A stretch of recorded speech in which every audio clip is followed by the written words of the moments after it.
En 2009, la ville bretonne de Châteaugiron s'apprête à célébrer son millénaire par une série d'événements programmés tout au long de l'année. Comme son nom l'indique, un millénaire est une chose rare, puisqu'il n'advient qu'une fois tous les 1000 ans.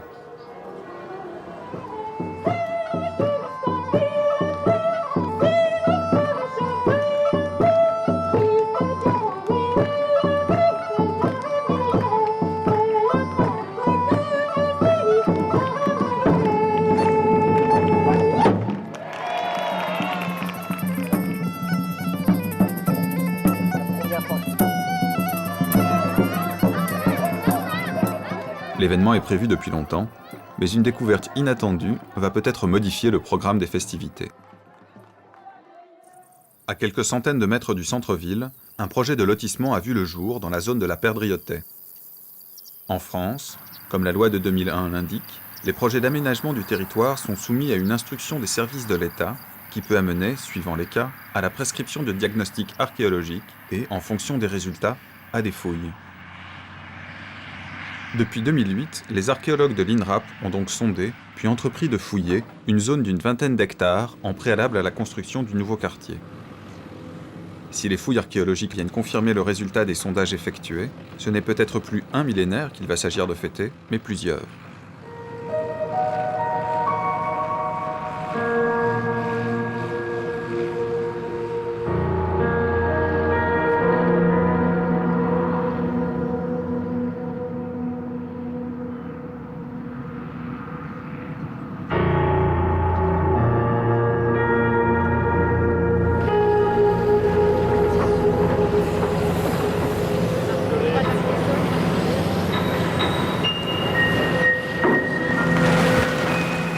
Les 40 premiers centimètres correspondant aux terres de labour sont à peu près exempts de vestiges. Ils sont donc décapés mécaniquement. Puis la fouille s'organise, rigoureuse et méticuleuse, pour retrouver les niveaux accumulés par les habitats successifs. Les sondages laissaient présager des niveaux d'occupation allant du néolithique au Moyen-Âge, en passant par les Gaulois, les Gallo-Romains, les Mérovingiens et les Carolingiens, soit près de 6000 ans de présence successive. Ces fouilles sont exceptionnelles par la continuité des occupations mises au jour.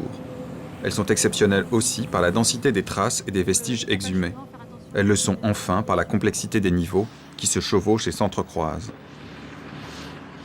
Mais les fouilles sont également impressionnantes par leur étendue et leur durée. Elles vont en effet mobiliser près de 20 personnes pendant 2 ans sur une vingtaine d'hectares. Isabelle Catédu en est la responsable. Sur le schiste, on fait, je sais pas moi, 3 mètres. À mon avis, 6 mètres, c'est peut-être un peu juste. On peut carrément se faire une bande de 9 mètres de piste sur le schiste. Qui puisse se croiser. Voilà, on en fait une ici, on en fait une au-dessus. La fréquentation des zones longtemps obscures du Haut Moyen-Âge a amené Isabelle à se passionner pour la manière dont se construisent nos regards sur le passé. Il y a un très grand intérêt de la population de Châteaugiron sur nos travaux. Le but, c'est d'échanger, c'est de communiquer notre passion d'une part, et de croiser justement tous ces regards. Par exemple, le regard des artistes. Ça va être le regard des enfants, par exemple des scolaires, qui eux nous apportent un imaginaire absolument passionnant parce qu'en fait, ils n'ont pas tous les barrages que nous on va mettre. Ça va être un regard d'un spécialiste, d'un géologue ou d'un aménageur qui effectivement, lui, rentre dans l'aménagement du territoire. Chaque catégorie de population pose en effet un regard différent sur notre passé pourtant commun. Tous ces regards vont constituer la matière de notre film. Commençons par celui des aménageurs du territoire. C'est un chemin qui a été dessiné dans la conception du projet par l'urbaniste de la ZAC. On s'est aperçu après les premiers travaux de fouilles archéologiques que ce chemin existait déjà à l'époque gauloise. Une sorte de preuve qu'on peut effectivement aujourd'hui concevoir les aménagements dans une logique de fonctionnement qui était déjà celle qui existait il y a plusieurs siècles. Là, vous voyez des traces, et plus vous allez venir, plus vous allez voir des trous. Puisqu'en fait, tout ce temps qu'ils ont passé à creuser leurs fosses, à creuser leurs bâtiments, à creuser leurs fossés, qui se sont ensuite remplis de terre volontairement ou involontairement, nous, on refait exactement le même travail. Donc, ils ont rempli des poubelles, on va vider les poubelles. Ils ont rempli des fossés, on va revider les fossés. Et on va recueillir tout ce qui a été jeté et récupéré. Durant 2 ans, nous allons suivre le déroulement de ces opérations exceptionnelles, remonter le temps à la rencontre des populations qui ont précédé les habitants d'aujourd'hui, et tenter de mesurer la distance qui nous sépare d'eux, de tracer une frontière nette entre ce que tous les imaginaires suggèrent et ce que la science met en évidence.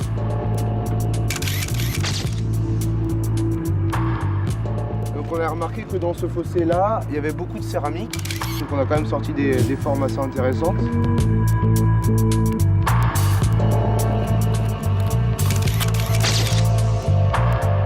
À travers la lecture des stratigraphies, on arrive à plus ou moins restituer ces phases d'occupation.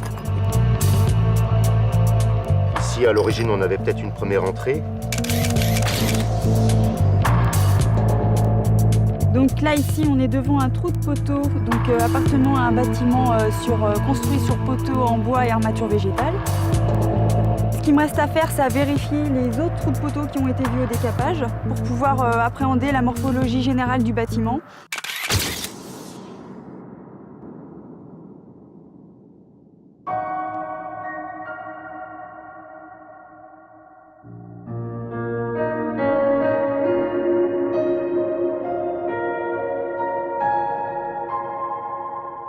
Très vite, les découvertes s'accumulent.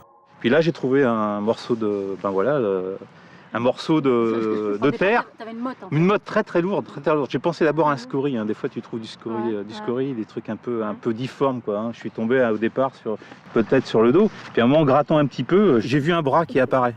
Donc j'ai commencé à dégager, un peu à gratter. Puis là, j'ai vu la chevelure qui est là. Je me suis dit, là, il y a un truc là. C'est un centaure, quoi. C'est un truc exceptionnel, quoi. Je pensais jamais trouver ça ici, quoi. Là, aujourd'hui, l'archéologie a vraiment évolué. On n'est plus dans la recherche de l'objet.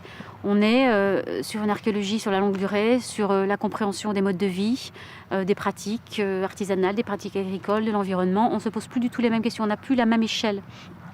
Ceci dit, néanmoins, on est absolument enchanté quand on trouve des pièces exceptionnelles. Un petit peu cassé, là, sur le bord. Les premiers indices de ce qui pourrait bien être une nécropole gallo-romaine, datée de la fin du 1er siècle, apparaissent. Et déjà, il faut recomposer le puzzle. Donc maintenant, faut savoir si c'est l'urne dans laquelle on a les esquidos, ou alors si c'est peut-être une céramique d'offrande. Bon, on va vérifier ça à la fouille. Il y a des clous là. Ah ouais, puis il est beau ce clou là. Alors ça peut servir de... En fait, la céramique a pu être mise dans un coffrage en bois. Donc on ne retrouve plus que les clous. Donc c'est pareil, on va vérifier avec la fouille. Si on trouve des clous éparpillés un peu partout, tout autour, ça peut être un coffrage en bois. Mais comment les archéologues voient-ils leur propre travail ? Dans les incinérations. Nous allons tenter une petite expérience. Je m'appelle Johan, j'ai 34 ans, je suis responsable de secteur. Le réalisateur m'a proposé de suivre les fouilles avec une petite caméra et de tenir un journal de bord, quand j'aurai le temps, pour raconter la fouille de l'intérieur.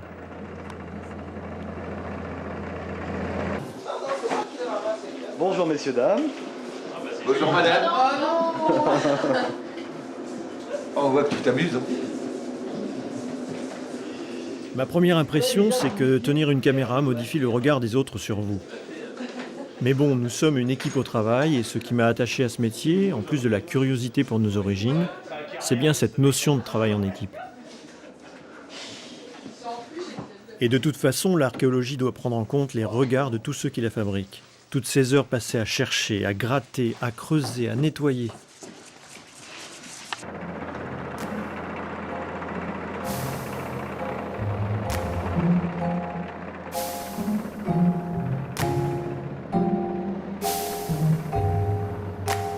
Au fur et à mesure que les fouilles avancent, juste de l'autre côté de la route, le nouveau quartier s'édifie, organisant le chassé-croisé des habitants qui vont venir et de ceux qui sont partis. Étrange ballet.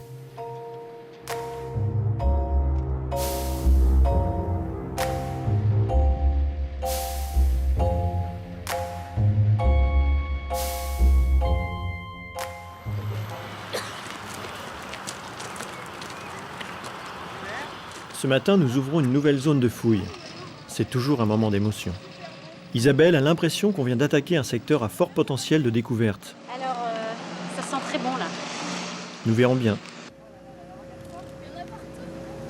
Il y en a partout. De toute façon, pour nous, archéologues, il y a toujours un décalage entre ce que nous imaginons ou ce que nous espérons trouver et ce que nous trouvons. C'est la nature même de notre métier. Qu'on le veuille ou non, notre imaginaire nous sollicite toujours.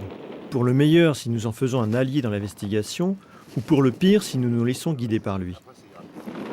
Il nous faut apprendre à dépasser la fascination pour ce qui sort du sommeil de la Terre. En refaire à chaque fois un objet de connaissance. Ce qui n'empêche pas d'en rêver. Johan, l'archéologue reporter, s'est pris au jeu et s'investit dans son nouveau rôle. Il veut aussi montrer l'autre face du travail. Ce qui est certain, c'est que les conditions de travail des archéologues ne sont pas toujours celles qu'on voit à la télévision. Il fait toujours beau à la télévision. Je pense à Jean-Luc, notre réalisateur. Il a besoin d'images par temps de pluie.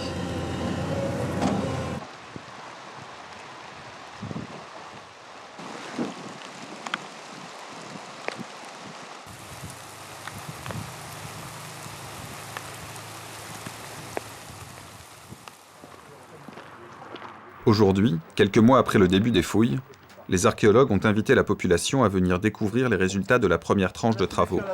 Et leur appel a été entendu au-delà de leurs espérances. Madame le maire est venue. Je crois que nous, ça nous a apparu au départ un peu comme une contrainte. On craignait que ça nous retarde dans notre projet. Et puis aujourd'hui, on se passionne pour ce chantier qui est conduit de façon remarquable. Donc on recherche notre histoire, on recherche notre mémoire. Et à Château-Giron, c'est quelque chose auquel les gens sont très attachés. Et j'espère qu'il y aura tout un travail avec les écoles, la population. Oui, vous pouvez...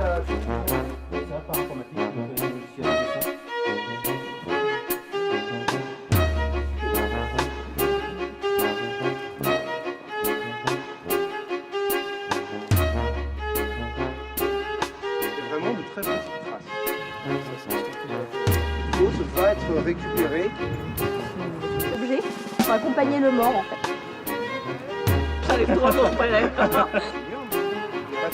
Donc là, on est ici, au niveau de ces enclos verts là. Il y a un enclos vert et rouge en haut. D'accord? Donc ces enclos verts qui sont datés du haut Moyen-Âge, donc de l'époque mérovingienne, entre le 5e et le 8e siècle, après Jésus-Christ. Et ce que vous avez devant vous, c'est un four. Les restes d'un four du Moyen-Âge, de ce côté. Là, toutes les structures que vous avez ici sont en bois. Alors en fait, nous, on va fouiller les urnes. Une fois qu'elles sont fouillées, on va les plâtrer et on les envoie au laboratoire. Et il y a ce qu'on appelle un anthropologue, en fait, quelqu'un qui est archéologue, mais qui est vraiment spécialisé dans l'étude de ces ossements, des restes osseux, qui lui va les analyser. On peut avoir beaucoup d'informations. On peut avoir l'âge, par exemple, d'un défunt. On peut avoir son sexe. Enfin, il y a énormément d'études qui peuvent être faites après. Mais là, c'est vrai on jetait aussi des petites fioles de parfum, des herbes aromatiques. Ouais. Voilà. On recueillait les cendres qu'on mettait dans un petit pot, soit en pleine terre, soit dans un tissu, soit dans un petit coffret de bois. Ah ouais, ils incinéraient leurs morts finalement, ils les brûlaient. Ouais. Comme on fait maintenant, puis on met ça dans des terres. Voilà. C'est un peu une violation de la dernière demeure. Alors en même temps non, oui, bien sûr, on rentre dans la sépulture, on va enlever la terre, on va enlever le défunt, d'accord. Mais il faut savoir que le site ici, après, quand nous on est parti, il va être détruit au bulldozer. Oui. Donc au choix entre nous et le bulldozer, je pense que nous on respecte quand même l'individu. C'est l'évolution et l'histoire de la commune qui est intéressante aussi à connaître. C'est vrai que bon, quand on s'intéresse à sa ville, je pense que c'est important de savoir d'où ça vient, qui était avant nous. Et voilà. C'est une bonne chose, cette loi qui permet de fouiller avant d'engager ces travaux. C'est impensable de dire qu'il y avait un truc comme ça ici. On est en plein champ comme ça, en pleine nature. C'est nos ancêtres qui sont là. Vous êtes de la région ou... Oui, et agriculteur en plus. Ah, alors ben, ça nous intéresse. Ce qui nous choque un peu, c'est les fossés qu'ont creusés ces gens-là. Oui. Là, on voit la différence des terres et tout.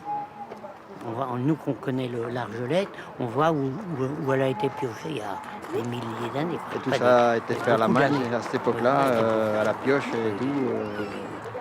Et là, on voit que c'est du vrai, parce que les terres sont différentes, les endroits des poteaux, par exemple, tout ça.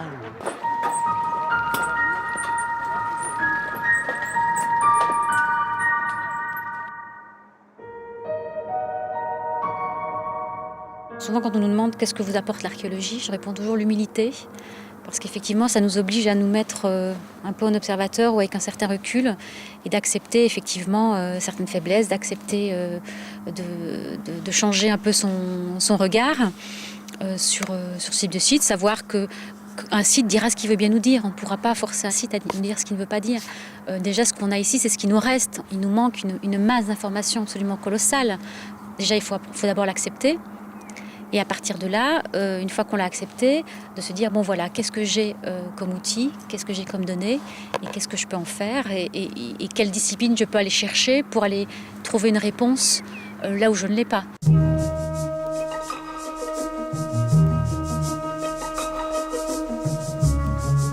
Aujourd'hui, 3 spécialistes sont venus de loin pour prélever des échantillons, apporter leur regard et travailler avec l'équipe sur l'interprétation du site.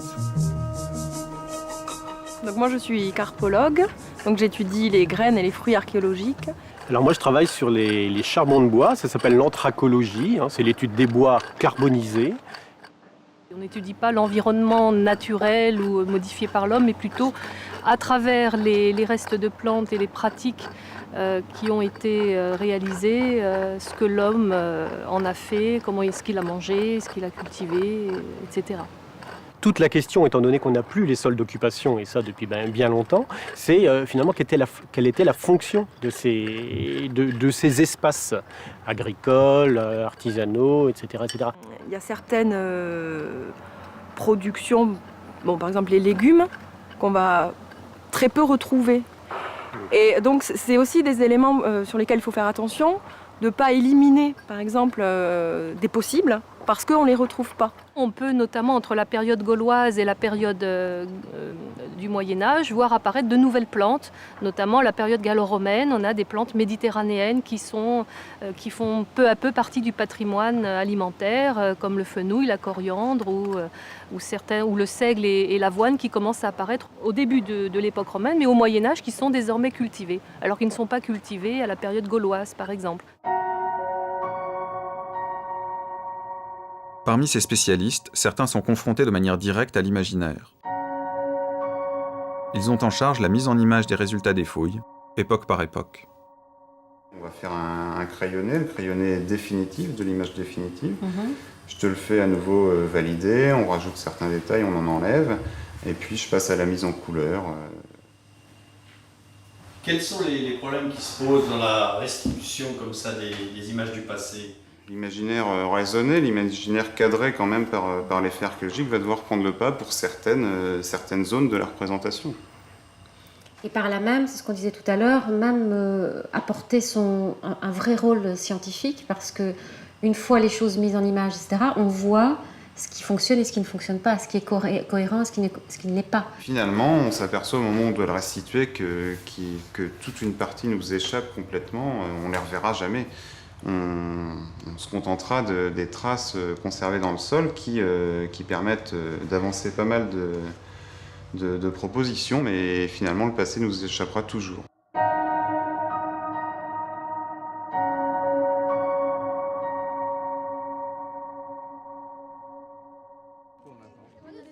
Tiens, après les adultes, aujourd'hui, c'est la visite des enfants. Peut-être est-ce à nous maintenant d'ouvrir nos oreilles. Quand vous voyez une personne qui va installer une très grosse maison, par exemple avec une grande piscine, etc., qu'est-ce que ça peut vous faire penser directement? Qu'il est riche. Très bien. Maintenant, on revient à l'époque gauloise. 2000 ans plus tôt, on a une personne qui arrive, qui installe son habitation, qui fait un très gros enclos. Qu'est-ce que pour vous, ça vous dit? Qu'il est riche aussi. Alors faites bien attention, il y a plein de trous.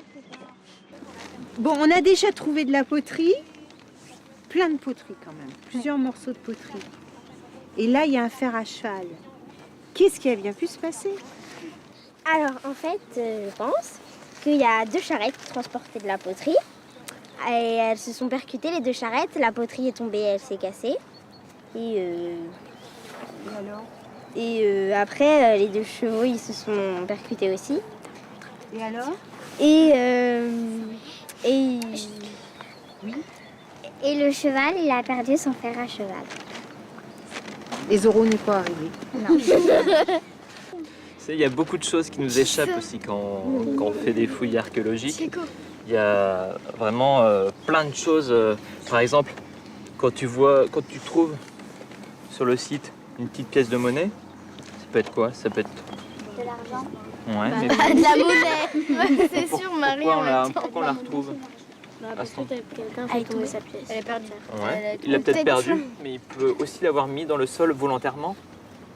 Pour en mémoire. Pour Personne pouvoir ne par exemple. Ouais, pour que personne la prenne, pour la cacher.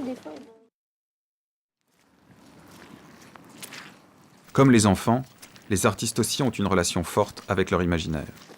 Ils y puisent une bonne partie de leur inspiration. Bruno Guilleneuf est sculpteur et artiste de land art. Il aime le contact physique avec les fouilles archéologiques. C'est un peu déboussolant, quoi. Tous ces vides. Vraiment, en tant que sculpteur, moi je fais du volume. Et là, on est dans des creux. C'est des absences. C'est que des absences, en fait. Et petit à petit, en y pensant, je me dis, mais finalement, l'archéologie, l'histoire, ça travaille sur la mémoire.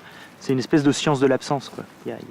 Et là, on a de matérialiser en creux toutes ces absences. Ce serait tentant de venir travailler ici, faire une installation paysagère, de travailler en land art. Et en même temps, c'est pas des lieux faciles. Donc par rapport à tous ces creux, on aura envie de ressortir de terre, peut-être de faire renaître des formes. Mais là, pour l'instant, j'ai pas trouvé, quoi. Ça pose plus de questions que je n'ai de solutions ou de réponses. Ça interroge.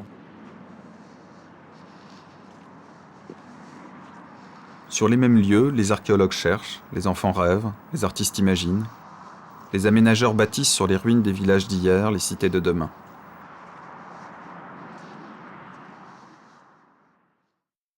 Mais quelque part dans la ville se prépare un drôle d'événement.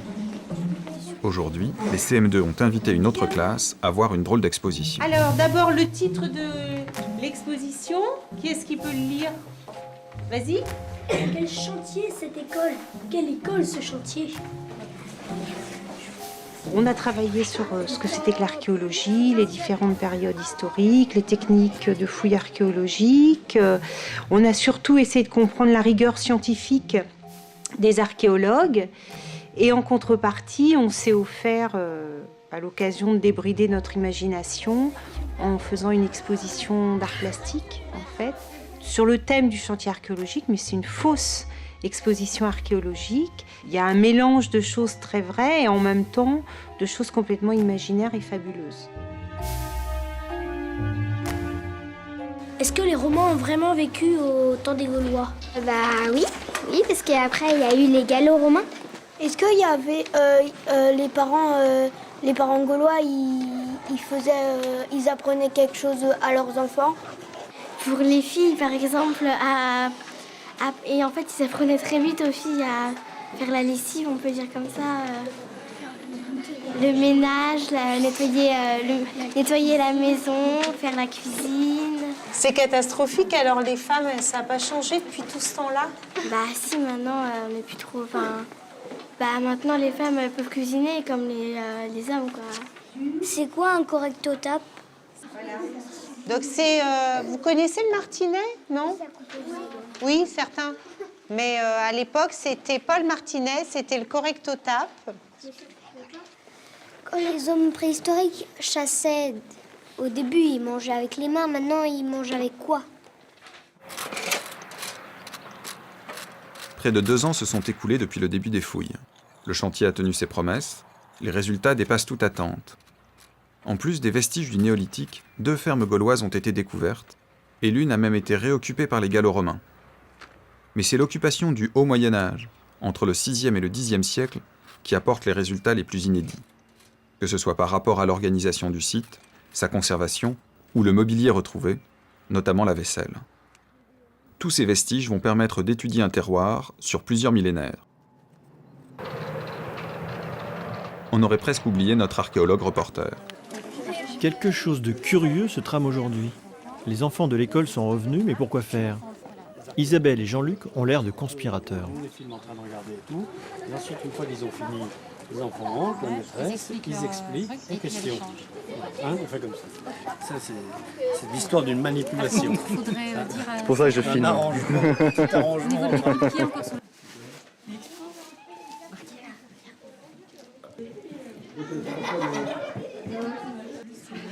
Playmobil. Oh, c'est génial. Oh non. Oh, c'est excellent. Ah oui. On voit si on a bouclé tout ça dedans. Ils ont fait comme... C'est pas le mien, C'était trop piqué.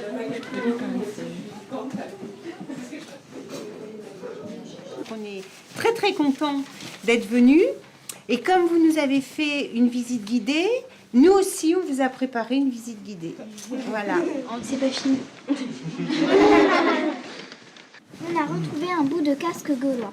Nous avons aussi retrouvé un correct tape pour taper les enfants qui désobéissent. On tape pas non plus sur des fesses. Mais pas forcément, sur les cuisses. Je connaissais pas le correct tape. Ah non, je connaissais pas le correct tape, non. Mais je pense que je vais l'utiliser sur le chantier maintenant. Quelle qualité faut avoir pour être archéologue? Ne pas avoir peur de la gadoue. De pas faire oh là là, je me suis salie. Pas une chuchote. Bravo.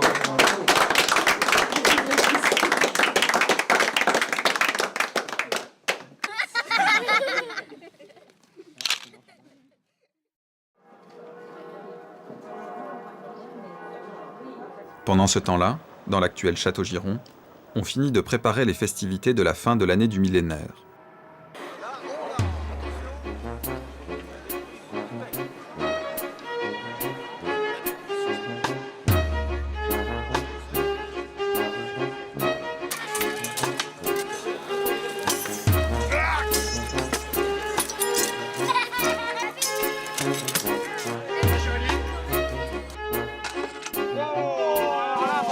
Bien, monsieur Millet.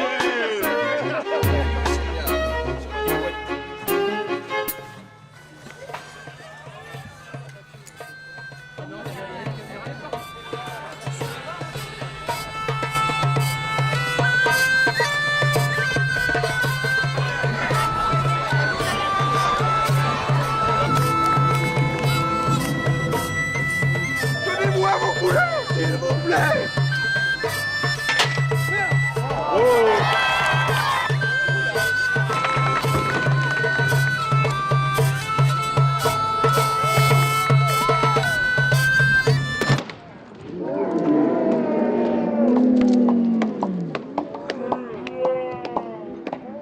De nouvelles festivités sont venues clore l'année du millénaire. D'autres cérémonies viendront célébrer d'autres millénaires. La fouille est finie, la ville va enfin retrouver ses racines et se réapproprier son espace d'origine. Il est temps de dire au revoir. Bon, une histoire de 2 ans se termine pour nous tous. Il va nous falloir maintenant 2 à 3 années supplémentaires pour étudier tous les matériaux de recherche accumulés à Château-Giron. Puis, nous nous mettrons en route pour de nouvelles aventures. Mais à vrai dire, qu'est-ce que 2 ans pour un archéologue ?